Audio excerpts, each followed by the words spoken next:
Audio Jungle.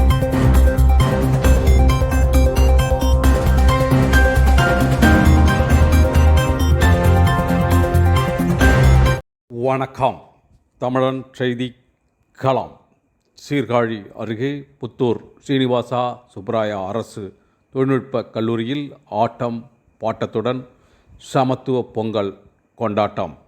உரியடி விளையாட்டில் கல்லூரி முதல்வரை களம் இறக்கிய மாணவர்கள். மயிலாடுதுறை மாவட்டம் சீர்காழி அருகே புத்தூரில் ஸ்ரீனிவாசா சுப்பராயா அரசு தொழில்நுட்ப கல்லூரி அமைந்துள்ளது. இக்கல்லூரியில் சமத்துவ பொங்கல் விழா ஆட்டம் பாட்டத்துடன் சிறப்பாக நடந்தது. கல்லூரியில் செயல்படும் 5 துறைகளில் பயிலும் மாணவ மாணவிகள் தனித்தனியாக சமத்துவ பொங்கல் வைத்து கொண்டாடி மகிழ்ந்தன. மாணவர்கள் வேட்டி சட்டை அணிந்தும் மாணவிகள் சேலை அணிந்தும் உற்சாகத்துடன் பொங்கல் விழாவில் கலந்து கொண்டன.